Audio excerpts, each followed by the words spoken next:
আগামী সোমবার 12ই জানুয়ারি, এবং বাঙালির কাছে 12ই জানুয়ারি যে কি গুরুত্বপূর্ণ দিন সেটা আমার মতো কোনো সাধারণ মানুষকে বলে দিতে হবে না, কারণ সেই দিনটা বাঙালির কাছে, এবং আমার মনে হয় যে শুধুমাত্র বাঙালি না, যে কোনো ভারতবাসীর কাছে খুবই গুরুত্বপূর্ণ দিন। স্বামী বিবেকানন্দের জন্মদিন।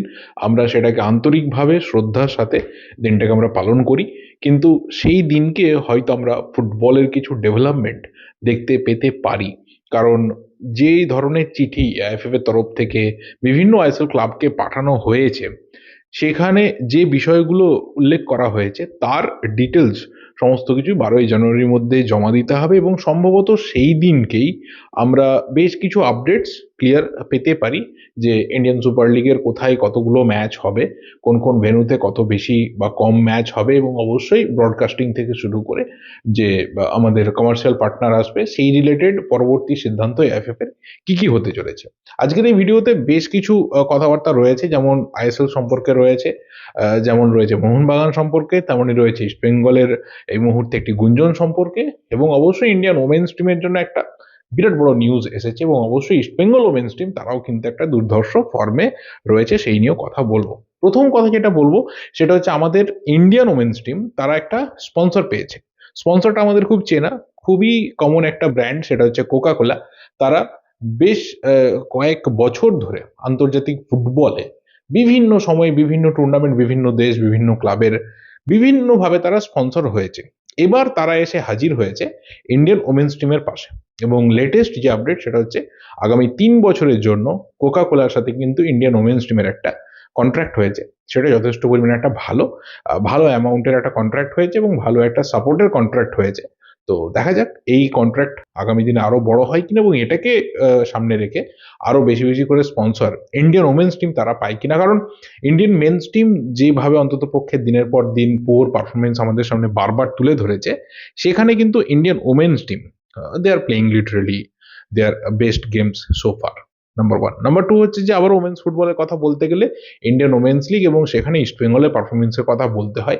এখনো অবধি প্রথম 6টা ম্যাচে ইস্ট বেঙ্গল কিন্তু আনডাউটেডলি যে পারফরমেন্স তুলে ধরেছে সেটা এখনো অবধি কেউ তুলে ধরতে পারেনি। আমি শুধুমাত্র বলছি না যে প্রথম 6টা ম্যাচে 6টাতেই ইস্টবেঙ্গল জিতেছে, ইস্টবেঙ্গলকে কেউ হারাতে পারেনি, কেউ মিনিমাম ড্র করতে পারেনি তাদের এগেনস্টে, এবং 7টা অপোনেন্টের মধ্যে 6টা অপোনেন্টকে ইস্টবেঙ্গলের খেলা হয়ে গেছে, এবং সেখানে ইস্টবেঙ্গলের যে একাধিপত্য বা পুরোপুরি বলা চলে যে একটা ক্লিয়ার ডমিনেশন সেটা আমরা দেখতে পেয়েছি। এবং কোথাও একটা গতবারের যে পারফরমেন্স ছিল এই প্লেয়ারদের, তার থেকে অন্তত পক্ষে আমি বলবো যে 10% অর 15% পারফরমেন্সের যে গ্রাফ সেটাও কিন্তু অনেকটা উপরের দিকে উঠেছে।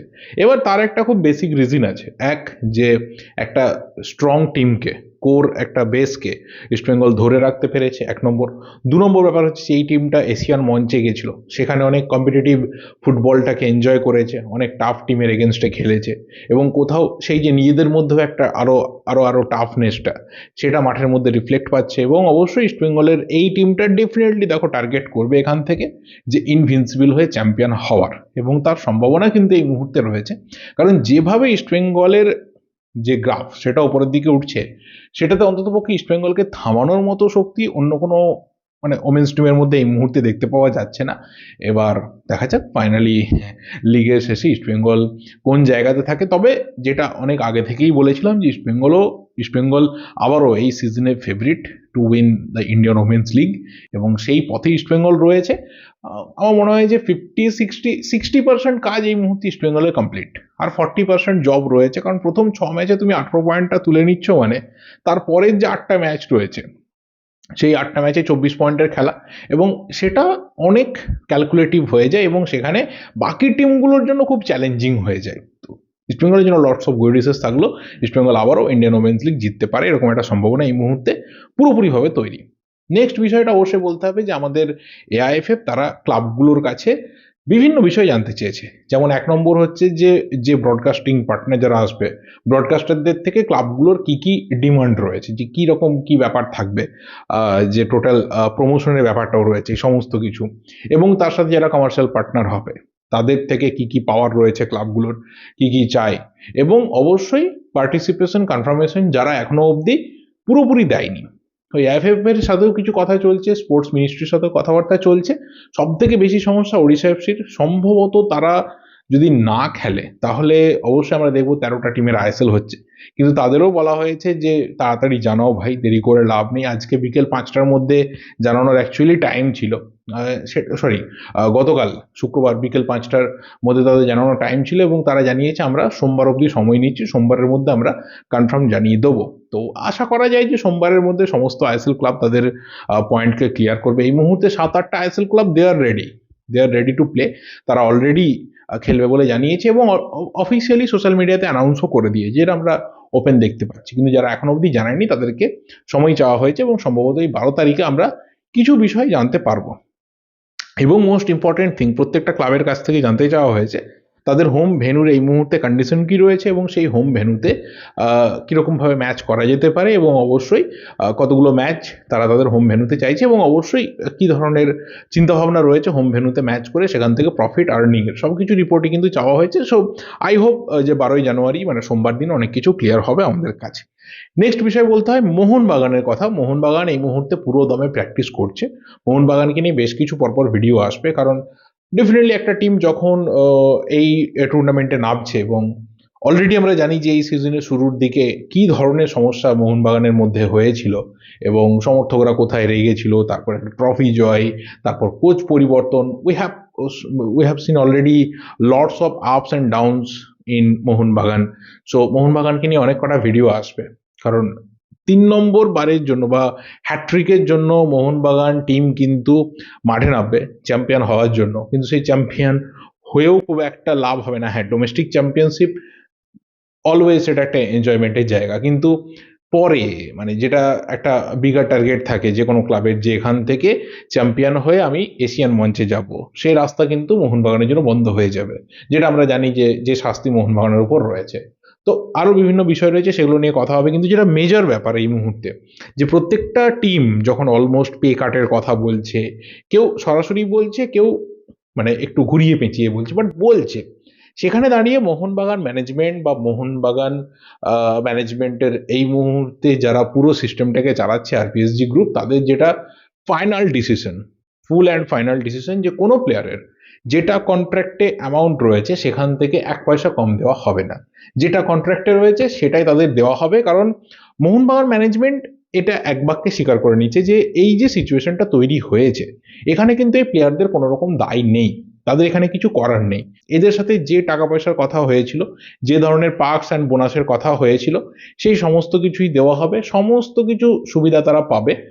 কোনোভাবেই তাদের কিন্তু পে কাট, কোনো রকম কাটছাঁটের ব্যবস্থা করা হচ্ছে না। সেই রিলেটেড কোনো রকম কথাবার্তা মোহনবাগান ম্যানেজমেন্ট তারা প্লেয়ারদের সাথে বলেও। লাস্ট বলবো ইস্টবেঙ্গলের কথা, কারণ ইস্টবেঙ্গল থেকে অলরেডি হামিদ আহাদাদকে ছেড়ে দেওয়া হয়েছে, যেটা আমরা অফিসিয়ালি জানি, ইস্টবেঙ্গলের তরফ থেকে অফিসিয়ালি জানানো হয়েছে। কিন্তু যেটা জোর জল্পনা রয়েছে, যেটা নিয়ে অনেকদিন আগেই বলেছিলাম, যে হিরোশি ইবুসাকিও কিন্তু ইস্টবেঙ্গল থেকে বেরিয়ে যেতে পারে, তার সম্ভাবনাও কিন্তু এই মুহূর্তে জোরালো হয়েছে, তার চান্স কিন্তু হাই। তবে অন্য যে কোনো বিদেশি প্লেয়ারও হতে পারে, কারণ এই মুহূর্তে যে সিচুয়েশন রয়েছে, মানে কাউকে ধরে রাখার মতো না মোটিভেশন কোনো ক্লাবের নেই, মানে যে কোনো ক্লাব হতে পারে। অ্যাকচুয়ালি যেভাবে ফুটবলটা আমাদের এখানে থেমে গেছে, সেখানে কোনো ভালো প্লেয়ারকেই ধরে রাখার মতো মন্ত্র কোনো আইএসএল ক্লাবের নেই। 14টা আইএসএল ক্লাবের কারণ নেই, কেউ যদি চলে যেতে চায় সে চলে যাওয়ার মতো অনেক লজিক পেয়ে যাবে। কিন্তু ইস্টবেঙ্গলের এই মুহূর্তে যে চলে যাচ্ছে, তাকে নিয়ে ইস্টবেঙ্গলের খুব একটা চিন্তাভাবনা নেই, খুব একটা সমস্যাও নেই, সমর্থকদেরও খুব একটা সমস্যা নেই। এবং তার পরিবর্তে শোনা যাচ্ছে একজন নাইজেরিয়ান স্ট্রাইকারের প্রোফাইল নাকি এই মুহূর্তে প্রায় চূড়ান্ত পর্যায়ে আলোচনাতে পৌঁছে গেছে, তাকে খুব তাড়াতাড়ি নিয়ে আসারই কিন্তু প্ল্যানিং চলছে। অস্কার ব্রুজো রিপ্লেসমেন্ট তাড়াতাড়ি চাইছেন। দুজন বিদেশি স্ট্রাইকার তার চলে যাচ্ছে, তিনি এখানে দুজনের ডিমান্ড কিন্তু করছেন না বলেও শোনা যাচ্ছে, কারণ যেরকম শর্ট ফরম্যাটে হবে এবং মোটামুটি তার হাতে যে ধরনের প্লেয়াররা রয়েছে, সেখানে দুজন বিদেশি স্ট্রাইকারকে নিয়ে এসে তিনি আবারও একটা মেস তৈরি করতে চাইছেন না। তিনি পারফেক্ট একজন বক্স স্ট্রাইকার নিয়ে আসতে চাইছেন, যে একদম বক্স স্ট্রাইকার হবে, নাম্বার 9 হবে, পোচার হবে, সেই রকম একজনকে তিনি নিয়ে আসতে চাইছেন। এবং সেখানেই শোনা যাচ্ছে যে একজন নাইজেরিয়ান প্লেয়ারের নাম নাকি বেশ ভালো জায়গাতে পৌঁছেছে আলোচনার। এবার সেটা দেখো আগামী দিনে যদি সত্যি হয় তো ঠিক আছে, আবারও বলছি, আর যদি না হয়, যদি অন্য কেউ আসে, স্প্যানিশ আসে, অস্ট্রেলিয়ান আসে, মরক্কান আসে, ইজিপশিয়ান আসে, যে কেউ আসতে পারে, বাট নাইজেরিয়ান একজন প্লেয়ারের নাকি নাম বেশ ভালো জায়গাতে আলোচনাতে গেছে। যদি সেটা হয় তাহলে সেটা একটা ভালো সিগনেচার হবে বলে অনেকে মনে করছে।